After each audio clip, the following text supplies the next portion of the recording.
Karena perempuan menuntut harus sama dengan laki-laki. Makanya sekarang undang-undangnya wanita 19 tahun, laki-laki 19 tahun. Soalnya kalau 19-17, oh ini kenapa dibedakan? Kenapa laki-laki dibedakan sama perempuan? Karena berbeda dari dulu. Tapi sekarang ada gerakan feminisme yang lebih ngawur, jemaah.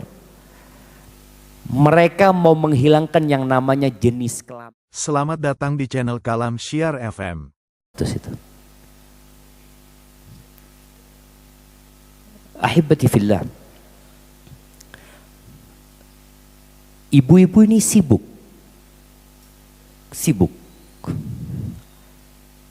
Kapan kesibukan itu berhenti? Sibuk mungkin sebelum subuh, sholat subuh, persiapan anak-anak sekolah, suami bekerja, kemudian anak-anak berangkat ke sekolah, bapaknya berangkat bekerja. Lalu apa kegiatannya ibu? Kajian. Tiap hari. Hari Jumat ini memiliki banyak keutamaan. Jangan sampai Jumat itu pergi, ternyata kita belum mendapatkan fadilah yang seharusnya dapat kita raih. Rasulullah Shallallahu Alaihi Wasallam menyebutkan tentang keutamaan hari Jumat.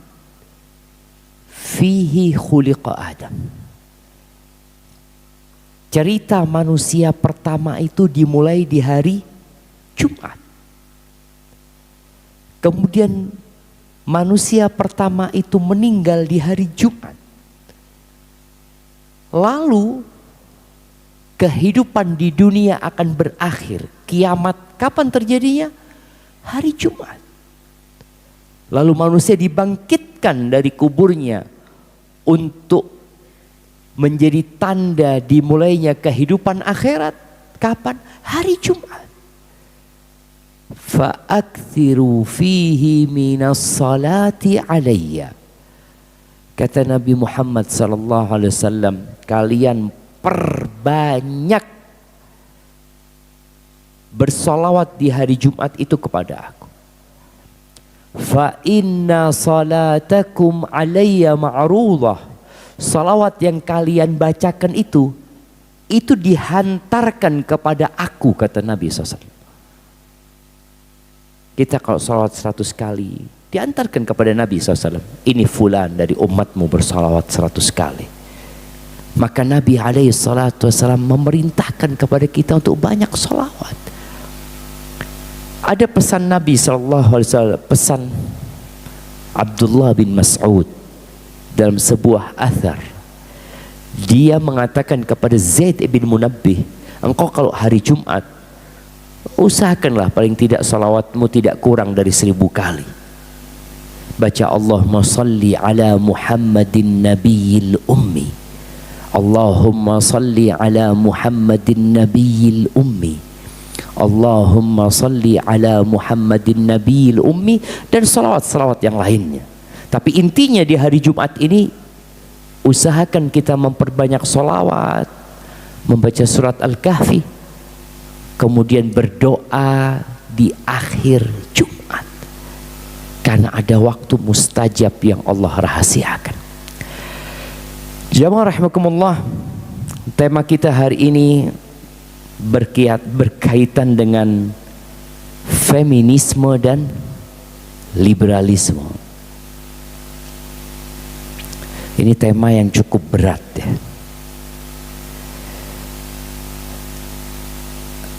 Berkurangnya jumlah pernikahan di Indonesia ini dari 2013 kalau nggak salah, atau sebelumnya, jumlah pernikahan di Indonesia itu 2,1 juta mungkin, 2 juta lebih. Sekarang setelah lebih ya 70, Masya Allah jamaah, 77 Allahu Akbar. Ini yang muda-muda belum tentu, ini yang muda-muda belum tentu sampai 60. Nah, sahih. Kenapa sekarang umur pernikahan, dulu umur pernikahan setelah adanya undang-undang 17 tahun kalau nggak salah perempuannya. Sekarang 19 tahun. Sama 19 tahun laki-laki, 19 tahun perempuan. Ini juga karena faktor adanya gerakan feminisme. Seakan-akan wanita itu baru umur 19 tahun boleh berumah tangga. Artinya sebelum itu tidak layak. Sebelum itu tidak pantas. Kenapa yang dulu pantas sekarang tidak pantas? Karena juga gerakan feminisme.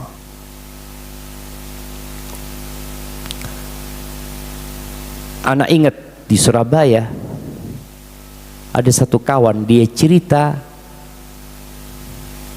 neneknya itu punya anak 25 tanpa pembantu. Kenapa bisa seperti itu? Karena mereka dulu belum terkena virus feminisme. Sekarang seorang laki-laki ingin nambah anak sama istrinya, itu harus diskusi berbulan-bulan. Apa kata istrinya? Enggak bang, capek bang. Cukuplah. Berapa? Ini sudah cukup 8. Oh 8, ini banyak kalau 8. Tapi 2 merasa cukup. Kenapa dulu pada saat Indonesia dijajah, yang kondisi ekonominya sangat sulit, mereka punya anak banyak tanpa takut masalah ekonomi. Mereka motor nggak punya, mobil nggak punya, rumah pun apa adanya. Tapi ternyata mereka punya keyakinan yang tidak dimiliki oleh manusia-manusia di zaman sekarang. Muncul pula kelompok yang mengatakan free child atau child free, nggak mau punya anak sudah. Apa penyebabnya? Gerakan feminisme. Karena perempuan menuntut harus sama dengan laki-laki. Makanya sekarang undang-undangnya wanita 19 tahun, laki-laki 19 tahun. Soalnya kalau 19-17, oh ini kenapa dibedakan? Kenapa laki-laki dibedakan sama perempuan? Karena berbeda dari dulu. Tapi sekarang ada gerakan feminisme yang lebih ngawur, zaman. Mereka mau menghilangkan yang namanya jenis kelamin. Nggak ada lagi laki-laki perempuan, nggak ada. Karena mereka beranggapan bahwasanya penentuan laki-laki dan perempuan itulah yang menyebabkan bias gender. Sudah, biarkan anak-anak itu memilih jenis kelaminnya. Jadi anak itu tumbuh jangan dikasih tahu dia perempuan, jangan dikasih tahu dia laki. Ini sudah muncul di barat. Nanti terserah dia. Oh saya mau jadi laki-laki, operasi. Saya mau jadi perempuan, padahal dia lahir laki-laki, ya sudah operasi. Karena orang-orang yang memiliki pemikiran feminisme, mereka menyatakan bahwa perempuan itu tidak dilahirkan perempuan sebenarnya, tapi dia dibentuk oleh budaya, masyarakat, keluarga untuk menjadi perempuan. Sejak kecil dipasangin anting, oh jadi perempuan lah dia. Memang dia perempuan gitu? Enggak, dia bisa jadi laki nanti. Na'udzubillah min dzalik. Kemudian sekolah menjadi satu. Jadi gerakan feminisme ini munculnya bukan dari negeri Islam, munculnya dari Eropa. Karena adanya luka yang mendalam di dalam diri para wanita di sana. Mereka dizolimin mereka. Mereka tidak diberi hak untuk belajar.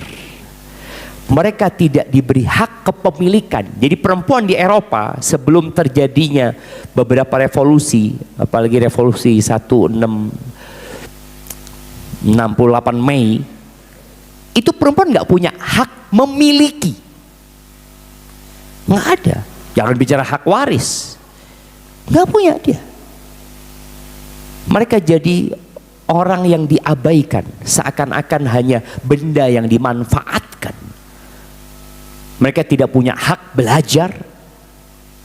Ini tuh berbeda dengan Islam. Tapi yang jadi masalah, kaum muslimin pun berpikir mereka dizalimin sama kaum laki-laki. Makanya di barat itu pelajaran dulu abad 19, mata pelajaran buat anak laki sama perempuan berbeda. Kemudian disamakan setelah beberapa demonstrasi besar-besaran, tapi kelasnya masih berbeda. Yang laki sendiri, yang perempuan sendiri, tapi mata pelajaran sudah sama. Jadi yang dipelajari oleh anak laki-laki dan anak perempuan itu sama. SD, SMP, terus seperti itu. Lalu terjadi penggabungan, laki perempuan jadikan satu. Udah nggak usah dibedakan. Mereka satu kelas.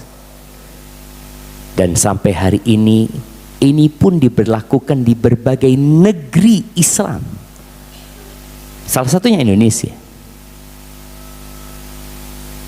Kita lihat anak SD, lulus SD perempuan belum bisa masak. Kenapa? Pelajarannya sama yang laki. SMP bisa masak nggak? Dulu bisa masak, bisa jahit, apalagi ngurusin bayi. Kenapa tuh nenek tadi yang umur 77, umur 13 tahun nikah, punya anak? Karena memang dia sudah dipersiapkan untuk menjadi seorang istri, untuk menjadi seorang ibu. Pendidikan sekarang sampai S3, sampai doktor, tidak ada mata pelajaran menjadi seorang istri, tidak ada mata pelajaran menjadi seorang suami. Tidak ada pendidikan skill untuk menjadi seorang ibu walau menjadi bapak. Ini dampak dari feminisme. Sama? Ya nggak sama lah. Mereka juga berpikir bagaimana sama dalam lapangan pekerjaan. Mau dipaksa perempuan ini untuk sama laki-laki, padahal secara fitrah dia nggak sama. Akhirnya mereka memikirkan bagaimana perempuan itu menjadi supir truk. Ibu-ibu ada yang daftar jadi supir truk? Sama, kalau supir truk itu ada 10 laki-laki, 10 perempuan. Ternyata mereka memikirkan pekerjaan-pekerjaan yang menghasilkan uang banyak. Sampai di barat itu berpikir bagaimana anggota parlemen, anggota DPR itu 50% laki-laki, 50% perempuan. Di semua bidang mereka ingin harus sama laki-laki sama perempuan. Kemudian siapa yang ngurusin anak-anak? Dia nggak usah anak. Kalau anak hanya akan menjadi beban. Kemudian LGBT. Munculnya LGBT juga mendapatkan dorongan yang kuat dari feminisme. Karena kalau mereka menikah berarti akan dikuasain sama laki-laki, patriarki lagi. Setelah itu dia akan hamil. Dan suami enak-enakan, istri perutnya besar, tubuhnya jadi rusak. Gara-gara siapa? Gara-gara laki-laki. Akhirnya ada tuntutan di Eropa sana bagaimana dilegalkan pernikahan sesama jenis. Perempuan sama perempuan, laki-laki sama laki-laki. Naudzubillah min dzalik. Ini juga Sumbernya salah satunya dari feminisme. Feminisme dahulunya itu hanya gerakan sosial menuntut keadilan. Bagaimana dia punya hak. Tapi sekarang sudah kebablasan. Bahkan menjadi pemikiran dan ideologi, mereka menolak ajaran agama. Semua agama ditolak sama dia. Kenapa? Karena dalam ajaran agama itu tetap ada aturan. Ini kaitannya dengan liberalisme juga. Jadi feminisme ini alatnya liberal juga. Bagaimana kebebasan semua agama sama, semua orang mau ngomong halal haram terserah dia, nggak usah diatur. Manusia itu dilahirkan bebas. Maka subhanallah jamaah, kalau bicara feminisme ini sudah menyebar virusnya di mana-mana, tapi sebagian kita tidak merasa.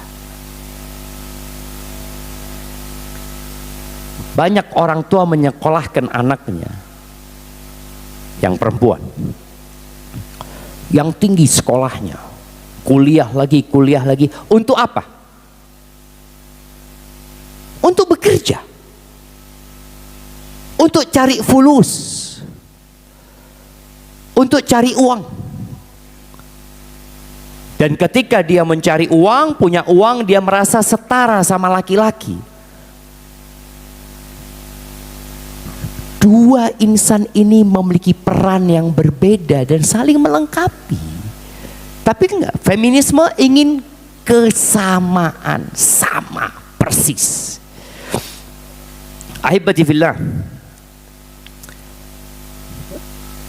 laki-laki dan perempuan sama dalam kemuliaan sebagai manusia,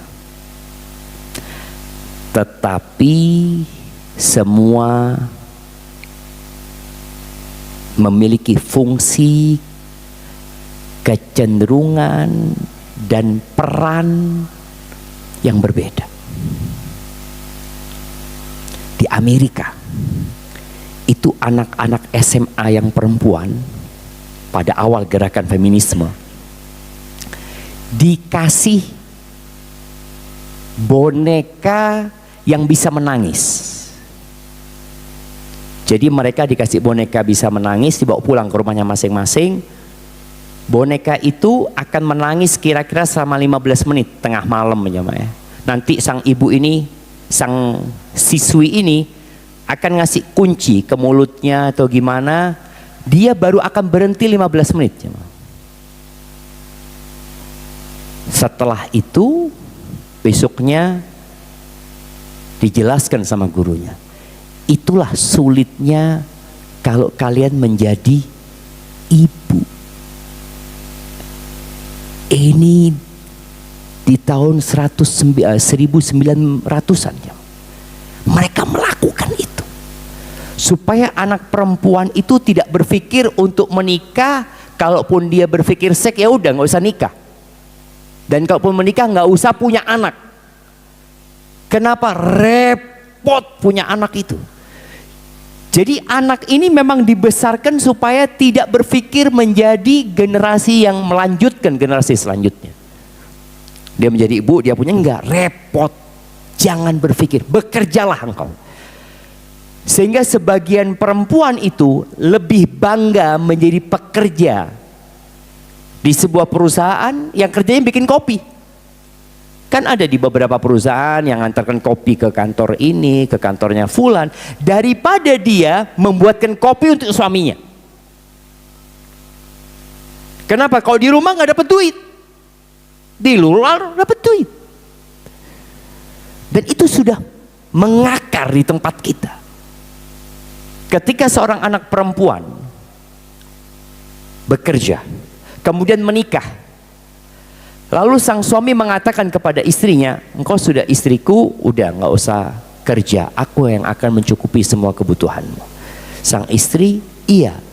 Siapa yang menolak? Siapa yang nolak jemaah? Orang tuanya. Loh, aku sudah menyekolahkan engkau tinggi-tinggi, lalu engkau jadi ibu rumah tangga saja. Dan bagaimana predikat ibu rumah tangga ini dibenci oleh banyak wanita karena propagandanya nggak kerja. Engkau bukan wanita karir. Adakah karir yang lebih utama daripada menjadi seorang ibu? Jadi kesalahan feminisme yang tadi kita katakan awalnya mereka menuntut hak wanita, tapi kebablasan akhirnya karena mereka menyamakan keadilan itu dengan keseragaman total. Adil itu nggak harus sama. Apakah seorang atasan bersama anak buahnya, seorang atasan datang masuk kerja jam 9, anak buahnya masuk jam 7 karena dia harus membereskan kantor ini semua, apakah itu dikatakan tidak adil? Nggak sama, seharusnya sama-sama masuknya. Nggak sama, karena tugasnya berbeda. Jadi adil itu tidak harus sama. Dan undang-undang poligami tahun berapa? 75, PP 75. Kenapa muncul PP 75? Anda tadi tanya, apakah poligami di Sumbar ini hal yang lumrah? Ana mau kasih hadiah. Siapa yang kakeknya istrinya 4? Kakeknya. Nah, angkat tangan. Tuh lihat, banyak di belakang tuh jamaah. Habis hadiah, kasihkan tuh kepada mereka hadiahnya tuh. Nah, oh ini depan ini ada nih. Ini nenek kakeknya istrinya 4. Apa bapaknya? Kakek. Masya Allah. Nah, kasihkan hadiah tadi kepada yang, nah iya, yang istrinya 4 kakeknya ya. Ini yang depan ada juga depan gitu ini. Tuh, banyak ternyata di Sumbar ini jamaah.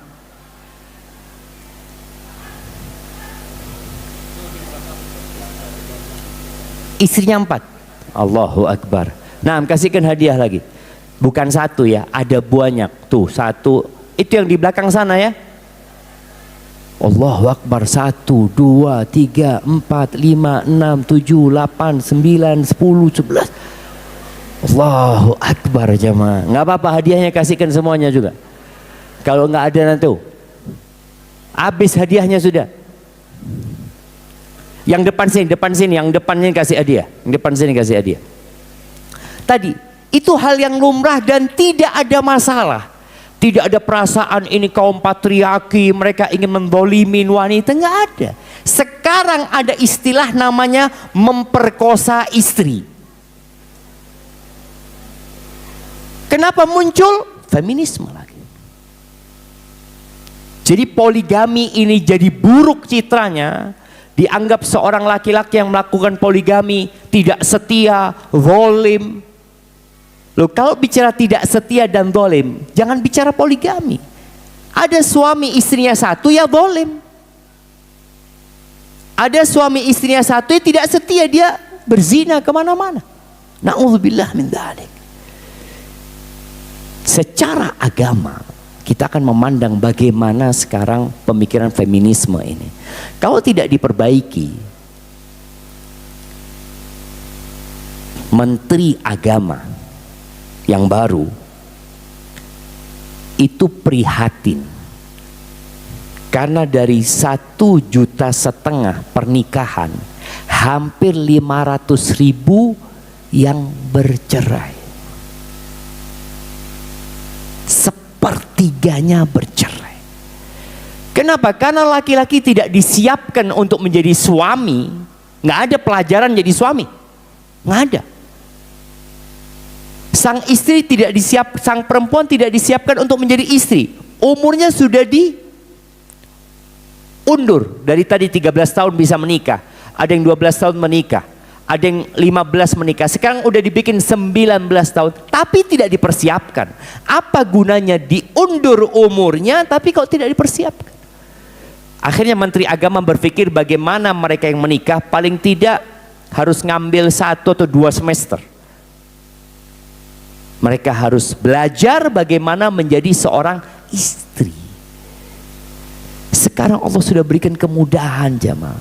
Dulu masak nasi itu kita harus mindah dari panci ke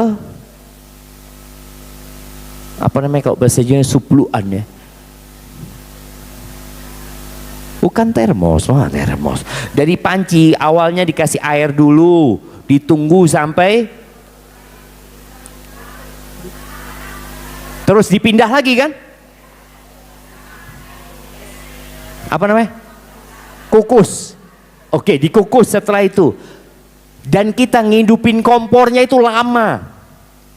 Kompor yang pakai minyak tuh, abangnya pakai kayu apa lama. Sekarang tinggal pakai rice cooker, nggak bisa. Anak perempuan nggak bisa. Tapi alhamdulillah Ustaz, dia bisa pesen GoFood, GoFood, Shopee Food, apa? Iya, suaminya habis duitnya. Kalau gaya hidupnya seperti itu. Islam tidak memandang perempuan sebagai makhluk yang rendah sama sekali. Allah berfirman di surat An-Nisa. Bayangin ya, dalam Al-Quran itu ada surat namanya An-Nisa, surat perempuan-perempuan. Allah Azza wa Jalla mengatakan, ya ayyuhan nas, di ayat pertama ya, ya ayyuhan nasu taqu rabbakumul ladzi khalaqakum min nafsin wahidah wa khalaqa minha zawjaha. Wahai umat manusia, bertakwalah kepada Rabb kalian yang menciptakan kalian dari satu jiwa, dan dari satu jiwa ini diciptakan pasangannya, Hawa. Maka dikatakan perempuan itu belahan laki-laki. Hidup ini tidak akan indah tanpa adanya wanita. Makanya tatkala Nabi alaihi salatu wasallam menyebutkan faktor-faktor kebahagiaan, yang pertama beliau sebutkan adalah zaujatun solihah, istri yang soleha. Istri yang soleha ini dalam gerakan feminisme mau dihilangkan. Istri yang taat dan penurut kepada suaminya mau dihapuskan, nggak ada. Sama, laki perempuan sama. Ketika dia menikah, sama-sama punya kewajiban untuk memberikan nafkah, rumah ditanggung bersama. Kalau makan di restoran, bayar sendiri-sendiri. Nggak ada traktornya, nggak ada, sendiri-sendiri. Aku punya duit, aku kerja. Perempuan itu belahan laki-laki. Kemudian di surat An-Nahl ayat 97. Allah Azza wa Jalla menyebutkan man amila salihan. Ini tentang kesamaan yang ada pada laki-laki dan wanita. Mereka sama-sama manusia, mereka sama-sama hamba Allah, mereka sama-sama akan mendapatkan balasan atas apa yang mereka kerjakan. Kalau kebaikan akan mendapatkan kebaikan, kalau keburukan akan mendapatkan keburukan. Sama. Man amila salihan, barang siapa yang beramal soleh, min dzakarin au untha, laki-laki atau perempuan, wa huwa mu'min, dan dia orang yang beriman, falanuhyiyannahu hayatan thayyibah. Apa kata Allah? Kami akan memberikan penghidupan yang baik buat dia, mau laki mau perempuan. Namun Islam menetapkan adanya perbedaan peran, dan ini yang mau dihilangkan oleh gerakan feminisme. Allah menyebutkan walaisa dzakaru kal untha, laki-laki itu tidak sama dengan perempuan. Hadiahnya masih ada? Oke. Sebutkan 5 perbedaan laki-laki dengan wanita. Nah, ibu-ibu. Atau sudah nggak bisa membedakan? Apa bedanya ya? Mana tadi? Ada yang?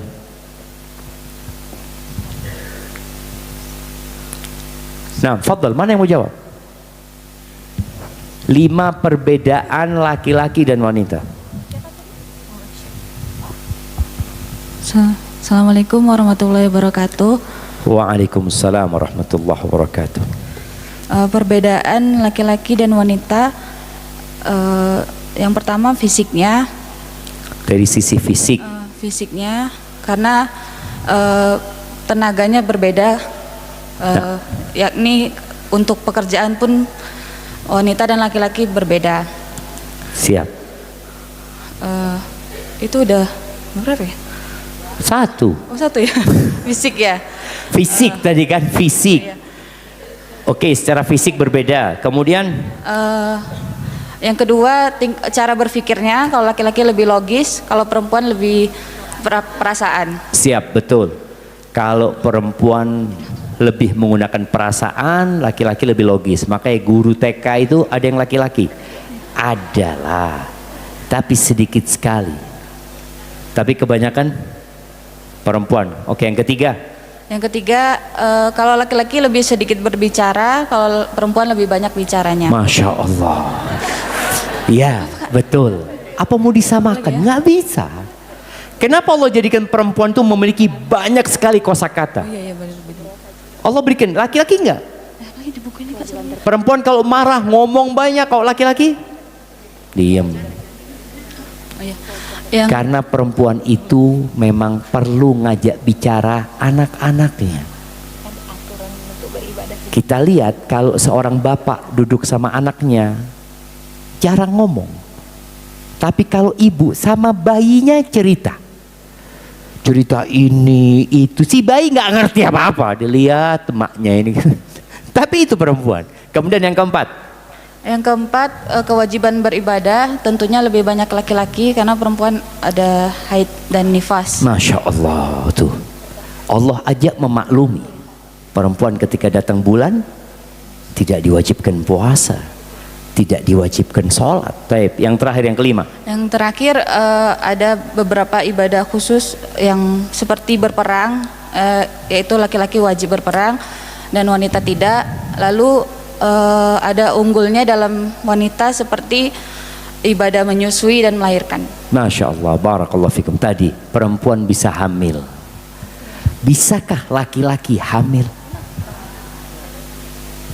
Ada yang hamil tapi nggak ada anaknya. Nah, kasih. Iya, tapi nggak ada isinya gitu kan. Barakallahu fik. Itu perbedaan yang tidak bisa dinafikan. Jadi seharusnya ketika gerakan feminisme menuntut keadilan, oke, tuntutlah keadilan, tapi jangan menghilangkan yang namanya perbedaan. Ketika perbedaan diusahakan untuk hilang, nggak mungkin. Yang ada berantakan, kehidupan rumah tangga rusak. Ketika wanita dipaksa untuk keluar rumahnya, semua harus bekerja. Dan dulu di Eropa itu perempuan gajinya lebih sedikit daripada wanita untuk pekerjaan yang sama. Itu juga menjadi tuntutan mereka. Akhirnya ketika sudah terjadi gerakan feminisme, ternyata pencetus gerakan feminisme melihat wanita banyak kerja paruh waktu. Dia nggak full kerja. Loh, memang dia tahu dia perempuan. Aku nih datang bulan, aku nih capek, aku nih lelah. Masa nggak mau difahami, mau disamakan sama laki-laki? Ahibati fillah, ingat, Islam ini benar-benar datang memberikan solusi. Hanya saja gerakan feminisme muncul pada saat banyak di antara mereka nggak kenal Islam. Yang mereka kenal ajaran gereja pada waktu itu. Yang mereka kenal adalah ajaran-ajaran Yahudi pada waktu itu. Di agama Yahudi, wanita yang sedang datang bulan itu nggak boleh makan bersama. Mereka bahkan dikasih ruang khusus pada masa mereka datang bulan. Sedangkan dalam agama kita, mereka dikasih kedudukan spesial. Mereka nggak wajib sholat, mereka nggak wajib puasa. Maka tatkala mereka melihat ajaran dan aturan yang memang sudah menyimpang di agama itu, akhirnya mereka menolak semua ajaran agama. Mereka perlu datang kepada Islam supaya tahu bagaimana Islam memuliakan para wanita. Jadi tatkala perbedaan dimunculkan itu agar kaum laki-laki memaklumi wanita. Perempuan ada fase dia berhenti datang bulan. Apakah kondisinya sama wanita yang berhenti datang bulan dengan yang masih datang bulan? Nggak sama. Akan ada perubahan di emosi dia sebagaimana perubahan di fisik dia. Dalam agama kita, Islam menjadikan wanita sebagai sumber kemuliaan, yang punya anak perempuan 2 atau 3, fa'addabahunna, kata Nabi SAW. Kemudian orang tuanya mendidik ini anak, dia sabar ya. Tetap pendidikan harus ada pada anak perempuan itu. Kemudian dia dinikahkan, maka anak-anak perempuan itu akan menyelamatkan orang tuanya dari api neraka. Itu wanita dalam Islam. Tapi yang punya anak laki sampai 7 pun gak akan jadi penyelamat orang tuanya dari api neraka. Dulu di masa jahiliyah, anak-anak perempuan dikubur hidup-hidup karena dianggap sebagai sumber kehinaan. Wa idza busyira ahaduhum bima daraba lirrahmani mathalan dhalla wajhuhu muswaddan wa huwa kadhim. Dalam ayat lain, wa idza busyira ahaduhum bil untha dhalla wajhuhu muswaddan wa huwa kadhim ayumsikuhu ala hunin am yadussuhu fit turab. Kalau bapak dulu dikasih tahu anaknya perempuan, wajahnya gelap gulita, sedih dia. Apakah dia akan tetap memelihara anak ini di atas kehinaan, atau dia benamkan di tanah hidup-hidup? Itu kayak gitu. Maka sampai Allah katakan wa idzal mau'udatu su'ilat. Ketika bayi-bayi perempuan yang dikubur hidup-hidup ditanya kelak pada hari kiamat, bi ayyi dzambin qutilat, karena dosa yang mana engkau dikubur hidup-hidup? Tapi Islam datang memuliakan wanita. Dalam Islam perempuan diberi hak kepemilikan. Pada saat di Eropa tidak pada waktu itu. Jadi perempuan itu dimiliki oleh suami dan hartanya. Dalam Islam lah. Bahkan mahar yang diberikan kepada istri itu 100% jadi milik siapa? Istri. Di Sumbar ini mahar berapa biasanya? Baik, kita mau kasih hadiah buat yang maharnya paling banyak. Berapa kira-kira mahar di sini? Seperangkat alat sholat itu yang disebutkan. Tapi mahar itu yang dihantarkan jamaah. Jadi mahar itu yang dihantarkan. Ada namanya apa? Hantaran, nggak ada di sini. Sebelum nikah nggak ada. Jadi seperangkat alat sholat. Mau ibu-ibu dikasih perangkat alat sholat?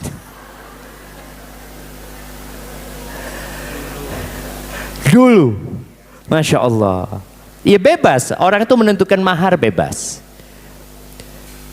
Jadi mahar di masa Nabi SAW ada istri-istri sahabat dikasih kebun kurma ya, kasih sawah.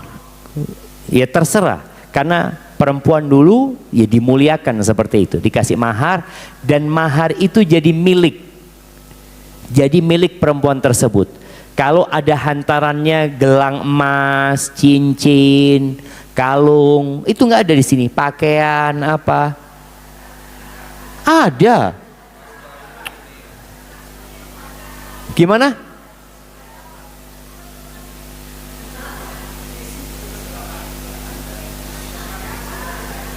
Oh, kamar diisi?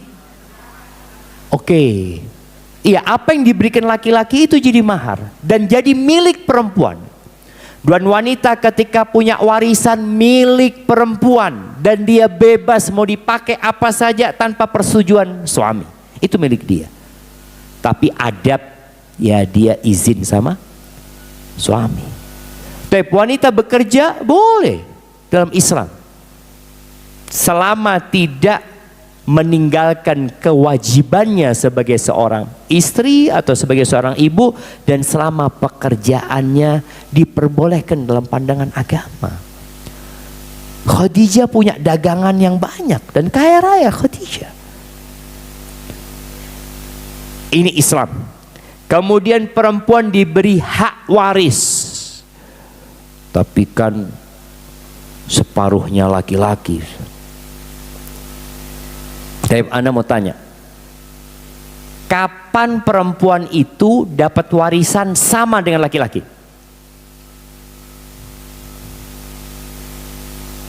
Nah, ini angkat tangan ini.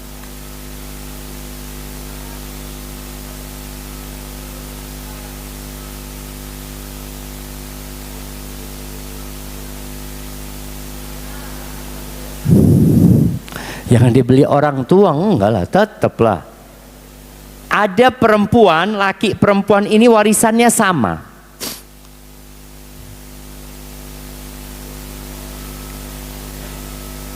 Oke, anak kasih. Oke, ini ibu.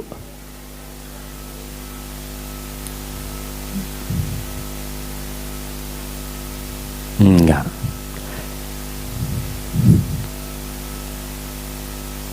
Apabila gak menikah, tidak memiliki anak, nggak beda. Kalau sebagai istri itu bisa dapat 1/8, bisa dapat 1/4 kan, seperti itu. Enggak, ini ada yang sama-sama dapat 1/6.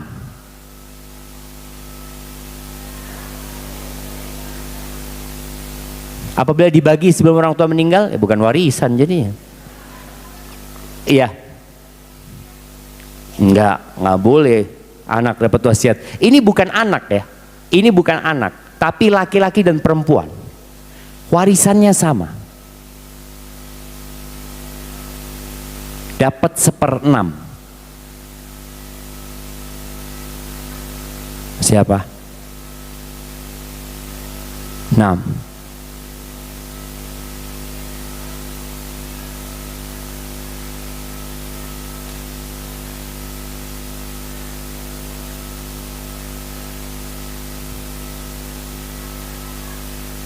Ya, itu yang sama.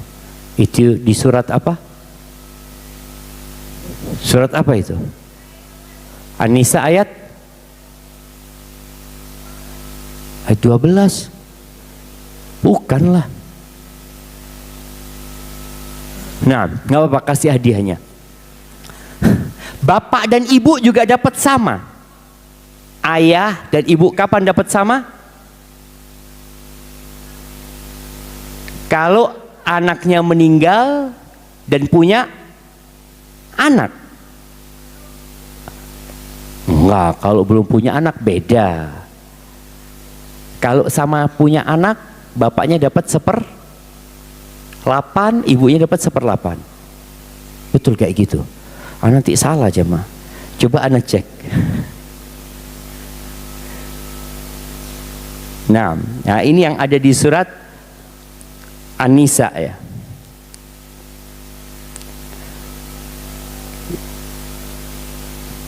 Iya, kalau tadi juga disebutkan surat An-Nisa ayat 12 ya.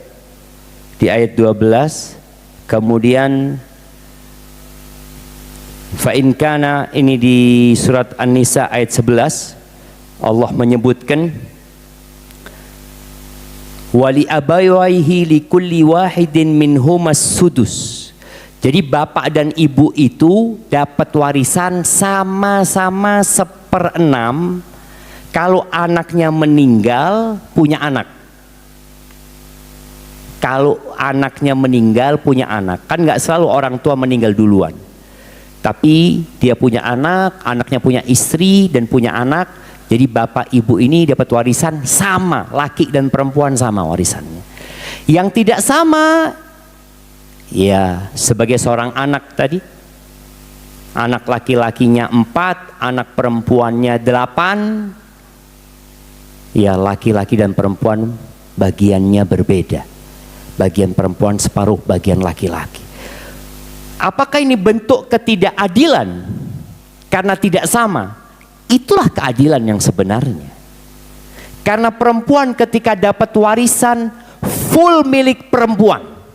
Kalau dia seorang istri, milik dia. Dia dapat warisan umpamanya 1 miliar diberikan kepada dia, dan abangnya dapat warisan 2 miliar, dia punya kewajiban ngasih nafkah kepada istrinya. Dia punya kewajiban memberikan nafkah kepada anak-anaknya. Tapi kalau ini perempuan dapat 1 miliar, full milik dia. Maka wajar yang seperti itu. Jadi Allah itu maha mengetahui dan maha bijak. Kalau ada aktivis gender, kaum feminisme yang menentang pembagian ini, itu karena akalnya kurang. Kenapa? Karena dia meminta laki-laki dan perempuan dengan peran yang sama. Gak mungkin lah. Laki-laki itu gak hamil, maka dia wajib menanggung istrinya yang hamil. Laki-laki itu tidak melahirkan, maka dia wajib menanggung anak-anak yang dilahirkan oleh istrinya. Tapi yang terjadi di masyarakat gara-gara feminisme ini, berapa banyak laki-laki yang ketika bercerai dengan istrinya, dia tidak bertanggung jawab. Anaknya ikut emaknya, ya sudah ikut emaknya, biar emaknya yang kasih makan, biar emaknya yang mendidik anaknya. Ini salah satu penyebabnya faktor feminisme. Karena dianggap sama, lu nggak sama. Itu anak sampai kapanpun tanggung jawabnya bapaknya. Itu dalam Islam. Mana mungkin sekarang seorang wanita yang dia lemah secara fisik tadi disebutkan, kemudian tata cara berpikir dia berbeda dengan laki-laki, dia lebih kepada perasaannya, dia hamil, dia menyusui, dia datang bulan, dia nifas, kemudian disuruh kerja cari duit. Ya inilah kezaliman. Jadi ingat, perempuan dalam Islam diberi hak kepemilikan, diberi hak waris dia, tapi dengan ketentuan, dan yang menentukan bukan negara, bukan ustadz, tapi Allah yang menciptakan langit dan bumi ini. Kemudian perempuan itu tidak boleh dipaksa menikah dalam agama kita. Dia disuruh milih ketika dia sudah bisa memahami, mengerti. Walaupun dalam Islam perempuan itu tidak bisa menikahkan dirinya sendiri. Kenapa? Siapa yang mau jawab? Hadiahnya masih ada. Mic-nya tolong kasihkan. Kenapa perempuan itu tidak diperbolehkan menikahkan dirinya sendiri? Ketemu di pasar sama laki-laki, ana nikahkan diri ana sama antum, qabil tuh gitu. Kenapa nggak bisa seperti itu? Wah, ada yang mau jawab. Yang deket-deket aja, mic-nya lama kalau ke sana. Nah, berikan kepada yang sebelah kiri. Ada yang mau jawab tadi?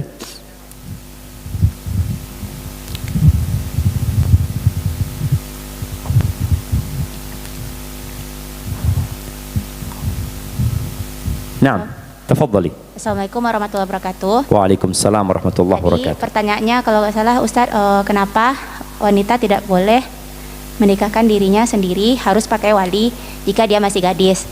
Karena perempuan Ketika dia gadis, kalau dia janda bisa nikahkan diri. bukan, maksudnya izinnya betul ya, harus kalau misalnya gadis, kenapa dia harus dinikahkan oleh walinya? Karena wanita. Tunggu dulu, kalau gadis harus dinikahkan sama walinya. Kalau janda, Maaf Ustaz, bukan itu Ustaz, beda.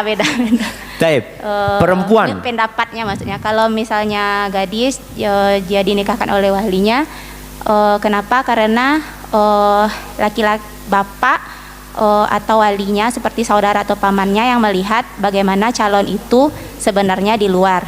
Sedangkan perempuan itu jika memilih dan menikahkan dirinya sendiri, dia tidak tahu bagaimana laki-laki itu sebenarnya. Dia menilai menurut perasaannya. Sedangkan wali bisa menilai dari semua aspek apakah layak untuk anak atau adik atau keponakannya. Masya Allah, barakallahu fiik, jazakillah khairan. Nah, kasihkan hadiahnya kepada beliau ya. Itu salah satu sebabnya. Kenapa perempuan nggak bisa nikahkan dirinya sendiri? Janda pun sama sebenarnya. Jangan saya janda, ketemu laki-laki duda, bismillah, saya nikahkan diri saya, nggak bisa. Janda pun tetap harus pakai wali. Bedanya gadis sama janda dalam Islam, dan ini buat para orang tua agar memahami ya. Kalau gadis itu diminta izinnya, kalau janda itu diminta perintahnya. Itu gadis zaman dulu ya. Tapi sampai saat ini hukumnya tetap sama. Jadi kalau gadis itu diminta izinnya, tanya, ada fulan yang datang melamar, engkau mau? Perempuan kalau gadis biasanya malu mau jawab kan. Kalau dia diem berarti mau. Kalau dia nangis, nah, siapa yang mau jawab? Kalau dia diam berarti mau. Kalau dia nangis, belum tentu. Belum tentu. Jadi orang tua kalau menawarkan kepada anak gadisnya, lalu anak itu menangis, maka pegang air matanya. Kalau dingin berarti mau. Kalau panas berarti dia nggak mau. Betul jemaah. Jadi wanita, bukan wanita, seorang manusia itu dapat menangis karena gembira. Karena seneng sampai air matanya turun. Tapi kalau dipegang dingin. Karena bersumber dari hati yang bahagia. Tapi kalau dia sedih, panas dada dia. Makanya kalau lihat perempuan yang marah atau sedih, panas dadanya. Air matanya pun jadinya panas seperti itu. Itu kalau gadis. Kalau janda ditunggu perintahnya. Dia ngomong, ayah aku mau nikah sama fulan. Itu janda. Dan orang tua tolong kalau janda sudah ngomong kayak gitu, segera selidiki laki-laki tadi. Oke, nak, bapak cari tahu tentang laki-laki itu, nak. Karena takut dia dihipnotis, takut dia ya ketemu sekali dikasih senyuman, ya dikasih ini langsung mau. Karena di luar sana banyak serigala berbulu domba. Maka perempuan lemah. Secara perasaan tetap, mau orang muslim, mau orang kafir, semua menyepakati hal itu. Kalaupun ada kaum feminisme yang menolak perbedaan itu, enggak, mereka lemah. Perempuan tuh dikasih kata-kata sama laki-laki, ya Allah engkau cantik banget ya, ini itu, langsung dia tersungkur jamaah. Jadi ingat, tidak boleh dipaksa menikah, tapi menikahnya tetap harus menggunakan wali demi menjaga wanita. Kemudian Islam memuliakan wanita kalau safar harus ada mahramnya. Sebagian kaum feminisme menganggap itu pengekangan. Bukan, ini penghormatan buat wanita. Agar laki-laki memuliakan wanita. Ana pernah dalam satu perjalanan, dan ini mungkin dialami oleh sebagian emak-emak. Ana naik bus, duduklah di kursi yang kosong. Tahu-tahu ada perempuan. Dia sepertinya pekerja, dengan pakaiannya, dengan riasannya, dia duduk di kursi sendirian. Apakah laki-laki yang satu bus akan membiarkan dia duduk sendirian? Tidak. Pindahlah laki-laki ini duduk di sebelahnya perempuan ini, karena nggak ada pendampingnya. Perempuan yang duduk di kafe sendirian, kira-kira ada nggak laki-laki yang akan duduk di depan dia? Ada, boleh sharing meja, duduk sana. Itu wanita. Dia diciptakan menggoda memang. Tapi ketika perempuan ini safar dengan laki-laki, mahramnya, kakaknya, adiknya, pamannya atau siapa, laki-laki ini kurus, apakah ada yang akan mendekati dia? Nggak ada, karena ada pendampingnya. Itu penghormatan, tapi dianggap pengekangan oleh sebagian wanita. Kemudian wanita dimuliakan sebagai seorang ibu.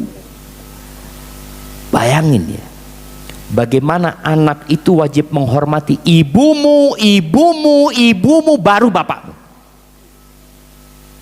Karena peran ibu nggak sama dengan bapak. Maka tatkala ada suara-suara yang meminta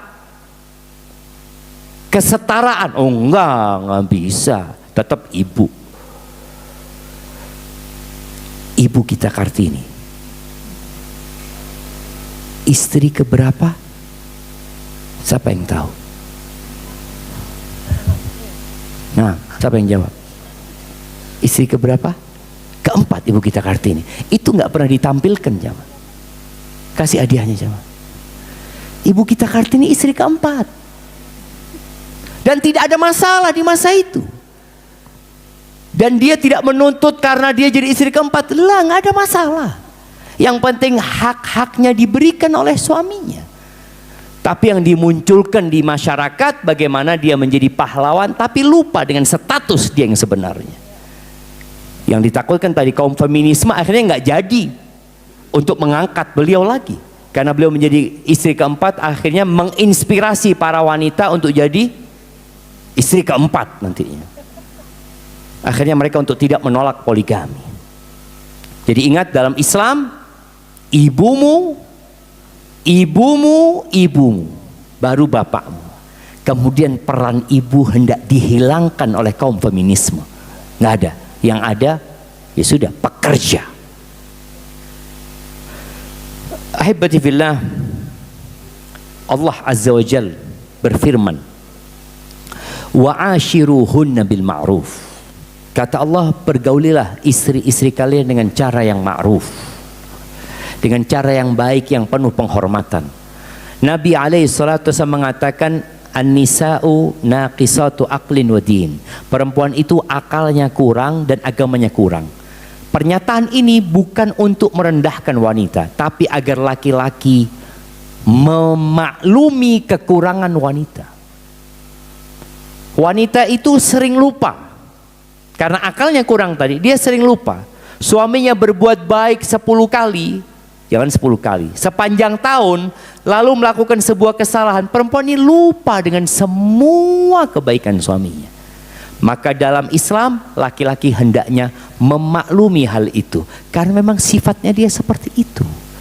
Dan yang menyebabkan munculnya gerakan feminisme ini juga karena tadi banyak wanita lupa dengan kebaikan-kebaikan laki-laki, dan dia beranggapan bahwa sistem patriarki itu adalah sistem yang memanfaatkan para wanita, bukan memberikan manfaat kepada wanita. Sehingga mereka berpikir, aku akan bekerja sendiri, aku akan mencari karir sendiri. Betapa banyak wanita-wanita yang sampai kepada karir tertinggi, terus apa? Engkau sudah berada di karir tertinggi, terus apa? Engkau sama laki-laki? Enggak, tetap di dalam dirimu ada perasaan untuk menjadi seorang ibu. Di dalam dirimu ada perasaan ingin disayang sama seorang laki-laki, dan engkau tidak mendapatkan itu. Ada cerita terakhir sebelum kita masuk ke sesi tanya jawab. Seorang doktor atau sudah profesor ya, di sebuah perguruan tinggi di Arab sana. Dia sudah mencapai puncak tertinggi sebagai rektor kalau nggak salah di sebuah perguruan tinggi. Terus dia ngomong, terus apa aku gitu. Nggak ada laki-laki yang mau melamar dia. Jadi wanita semakin kaya, laki-laki semakin menjauh. Wanita semakin sukses, semakin kaya, ketahuilah laki-laki semakin menjauh. Tapi laki-laki semakin kaya, banyak perempuan yang datang. Itu perbedaannya. Memang seperti itu fitrahnya, nggak bisa dibohongin. Ketika wanita ini kaya, sukses, laki-laki takut menjadi suaminya dia. Takut nanti dia diatur, takut nanti istri ini nggak nurut, nggak taat, akhirnya rumah tangga nggak harmonis. Kembali kepada cerita tadi, wanita yang sudah sampai ke posisi tertinggi, setelah itu selesai, nggak ada lagi. Dia jadi rektor mungkin. Dia ngomong, aku ingin berikan semua gelar akademikku, aku ingin berikan semua jabatan-jabatanku, aku cuma ingin satu, ada yang manggil aku ibu, kata dia. Dia kepingin punya anak, jemaah. Dia ingin punya suami, tapi nggak ada yang mau sama dia.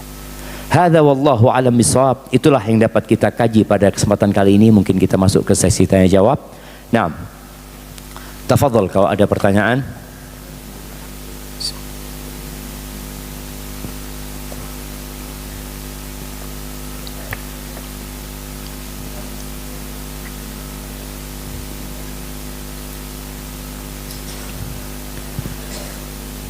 Nah,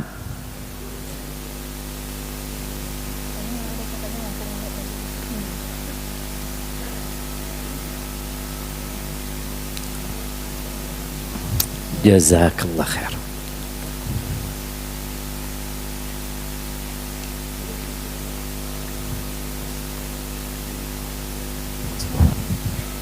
Oke.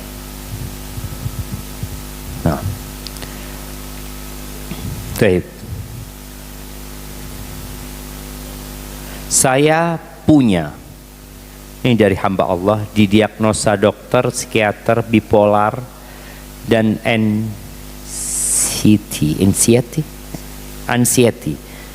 Ini membuat saya takut punya anak. Padahal saya sudah berobat ke psikolog dan psikiater. Bagaimana caranya saya punya iman agar tidak takut lagi menambah anak? Oh, berarti sudah punya anak dia ini, tapi takut punya anak lagi gitu. Nah, ahibati fillah, senjata dan obat yang paling manjur, senjata yang paling handal dan obat yang paling manjur dalam menghadapi semua masalah itu adalah meminta kepada Allah Azza wa Jalla. Tapi terkadang sebagian kita itu doanya sedikit. Coba dicek, aku ini berdoa dalam sehari berapa jam? Berapa jam ya? Kita bisa nonton pegang HP, lalu mulai scrolling kita. Itu bisa 1 jam, bisa 2 jam. Ketika berdoa minta sama Allah, sebentar aja kita. Mungkin habis sholat. Padahal waktu berdoa dan memohon kepada Allah itu 24 jam pintu Allah terbuka bagi kita berdoa. Apapun masalah. Maka solusi pertama, doa. Yang kedua, Nabi alaihi salatu wasallam mengatakan, dawu mardakum bisadaqah. Obatin orang yang sakit di antara kalian dengan bersedekah. Jadi coba perbanyak sedekah. Sedekah ini juga ngobatin penyakit perempuan yang lupa dengan kebaikan-kebaikan suaminya itu. Kata Nabi SAW, tasaddaqna, bersedekahlah. Rutinkan bersedekah. Yang ketiga, berbaik sangka sama Allah, husnudzon sama Allah. Rasa takut ini muncul biasanya karena kita khawatir, nanti gimana, nanti kalau ini gimana, nanti kalau ini gimana. Itu dengan kita menumbuhkan Allah itu Ar-Rahman, Allah itu Ar-Rahim. Baca tuh Asma'ullah Al-Husna, supaya engkau tahu dengan keagungan dan kebesaran Allah Subhanahu wa ta'ala. Kemudian memperbanyak umat Nabi SAW dalam rangka membuat Nabi berbahagia. Itu juga insya Allah akan membuat rasa takut itulah lambat laun akan hilang. Ini katanya pertanyaan yang dilipat sama, senada dengan beberapa pertanyaan lainnya. Afwan Ustaz, bagaimana cara mengikhlaskan hati untuk menerima perpisahan orang tua ana Ustaz? Pisahnya udah lama sebelum ana menikah. Sekarang ana udah punya anak, alhamdulillah 2 orang. Tapi hati ana masih belum menerima perpisahan orang tua ana yang dulu. Afwan Ustaz. Kajian tentang takdir di mana? Kajian tentang takdir di Padang kita. Iya. Ini masalahnya karena kita kurang iman dalam masalah ketentuan Allah Subhanahu wa taala. Ketahuilah 50.000 tahun sebelum penciptaan langit dan bumi ini, Allah sudah menentukan takdir kita. Dan takdir itu baru diketahui tatkala terjadi. Kita tidak menginginkan orang tua kita berpisah, tapi ternyata Allah takdirkan berpisah. Terus apa yang harus kita lakukan? Menerima dan beriman bahwa tadi ini sudah ditentukan sama Allah SWT. Yang kedua, berapa banyak takdir yang kita anggap buruk padahal hikmahnya banyak sekali. Maka lihat hikmah di balik perpisahan tadi. Kalau kita memandang kepada buruknya perpisahan, lupa dengan hikmah di balik perpisahan itu, akhirnya kita akan hidup menyesal seperti ini. Ya udah ketentuan Allah SWT. Apa yang harus dilakukan? Memandang ke depan. Bapak ibu sudah berpisah, bagaimana seorang anak tetap berbakti kepada bapaknya, tetap berbakti kepada ibunya, tidak perlu mencari kambing hitam. Oh ini gara-gara ini, oh ini gara-gara ini. Itu hanya akan membuat kita terus menderita. Karena takdir yang sudah terjadi udah gak bisa dirubah. Tapi kita bisa mengusahakan rujuk. Karena dalam agama kita, talak itu, dan subhanallah, bicara talak, dulu di barat itu gak boleh cerai jam. Di barat itu. Karena aturan gereja nikah itu hanya sekali dan tidak boleh ada perceraian. Kemudian dengan gerakan feminisme ini, perempuan bebas bercerai. Ketika bicara perceraian yang terjadi, ingat itu hanya memisahkan antara hubungan suami istri, tapi hubungan anak sama orang tua tetap. Jadi engkau berbakti kepada bapak, kepada ibumu, dan berbaik sangka sama Allah lagi, pasti ada hikmahnya di balik perceraian itu. Semoga Ustadz selalu dalam lindungan Allah. SWT jangan disingkatlah jamaah, tulis subhanahu wa ta'ala. Setelah Ramadan saya mengalami futur.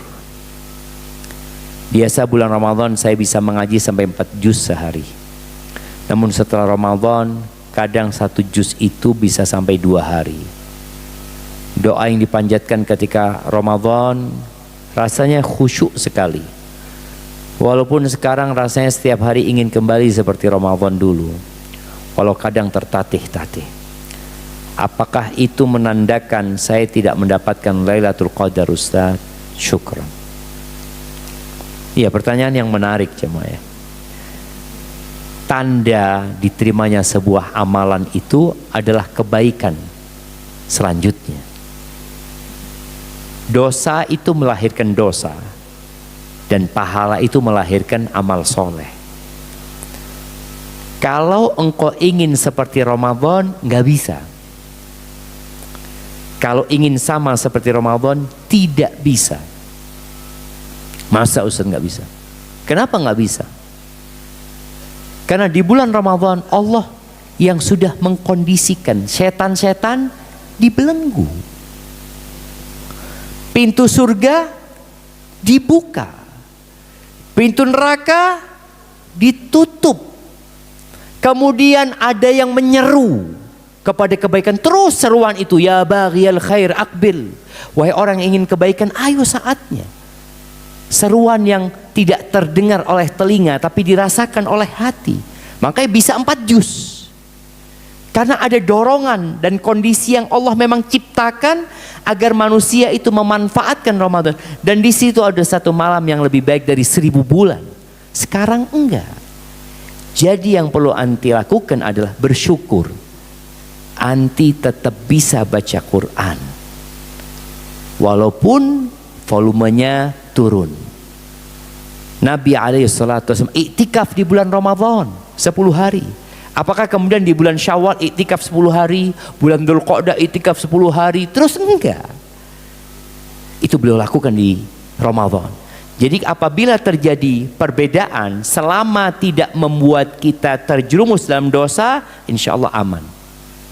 Dan sebaik-baiknya amalan itu yang berkesinambungan, yang berkelanjutan walaupun sedikit. Jadi tolong yang kemarin baca Quran, sekarang tiap hari tetap baca Quran.